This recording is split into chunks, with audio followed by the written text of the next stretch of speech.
you will be after Senator Lankford. Mr. Chairman, thank you. Let me finish out this conversation.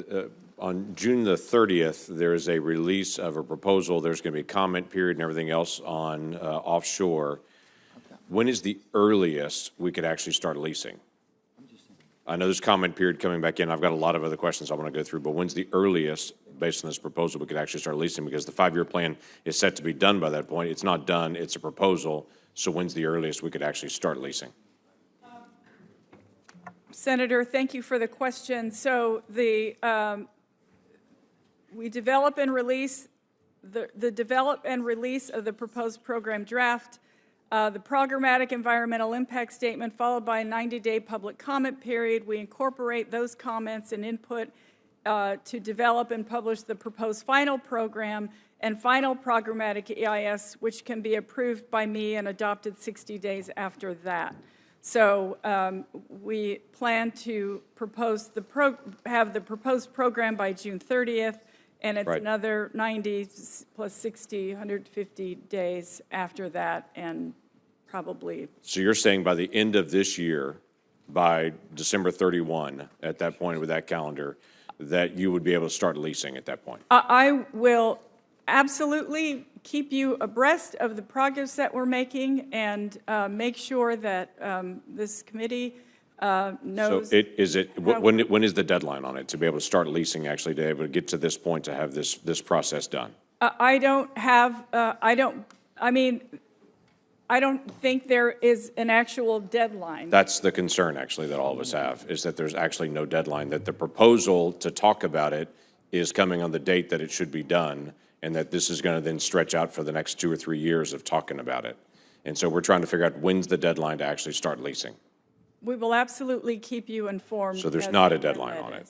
Not at this moment. Okay, let me run a couple of things by you. We have a military base in Oklahoma that has a large energy found out of natural gas, actually. This has been a priority for DOD and others to try to make their bases more independent for energy at this point. We've been trying to get technical assistance from your office for the last 5 months to try to get the details in this. Can you commit to me we'll be able to get some technical assistance, because this is a priority of DOD, obviously of our state, but we're waiting on your team to be able to finish this out? I am so sorry if you've been waiting on us. I will absolutely make sure that someone reaches out to your staff this afternoon. Be very helpful. We're dealing with the same thing with the Osage Mineral Council. This is a tribe in Oklahoma that is very dependent on BIA and making decisions there. We have multiple decisions that's been delayed for a long time. This also deals with the remediation, the plugging, and all kinds of other things there. The Osage Mineral Council has been very interested in, but it seems to be just delay. The latest we just got back was sometime in June, and we're just trying to figure out when we're going to get a decision on that. Just want you to know that Assistant Secretary Brian Newland has been in touch with the tribe recently, and he will continue to work with them. That was the letter that says we'll get back to you in June. I've seen that letter as well from Brian.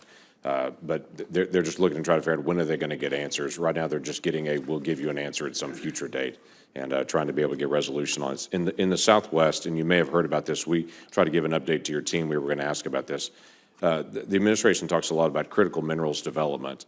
In the Southwest, there is a company that has gone through the leasing process to actually do leasing since 2017 on lithium in that area. And now there is a pretty dramatic change where there's been a withholding of the core of their lithium deposit, that they're now saying, well, you can do all of your development, but not here in the core of actually the project itself. It's being held out. All they're looking for is for the information of how this decision is made and what they can actually get public about the actual mineral process itself. All they want is just engagement, but they're not getting the engagement at this point. And this is lithium deposits, which I understand we're trying to go after. So again, it's just engagement to be able to do this. One more thing, you talked before about some of the leasing onshore and had said you're trying to work with the different entities on trying to get the best possible leases out there. The ranking member had mentioned before in Wyoming that they're dealing with the frustration of the best possible leases are the ones that are actually not being allowed, that it's ones that are far away from the infrastructure. I'm interacting with companies that are saying there's a checkerboard of leases, and yes, they're producing, but they've got a lease, and they can't get the leases around it. So they're not going to go develop that lease until they know they can actually lease around it. So this checkerboard is not being made available to them. So they're saying, just drill on what you've got. And they're saying, well, we're not going to really do long-term intensive development there, bringing additional employees and bringing additional supplies until we know we can actually connect these leases and do more development.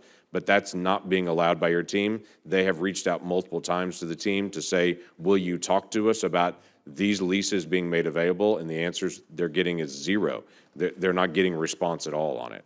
So the frustration here is making the right leases available to actually lease that's next to other energy that's being developed where the actual infrastructure is.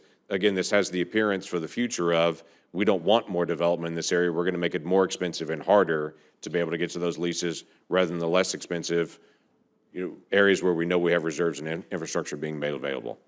Thank you. Thank you so much for bringing that to my attention. And I will absolutely make sure that my staff reaches out to you and reaches out to them. I apologize for that non-communication. Thank you. We all want to be able to get more energy. Our prices depend on it at this point to be able to get access to that. Thank you, Senator. Senator Kent.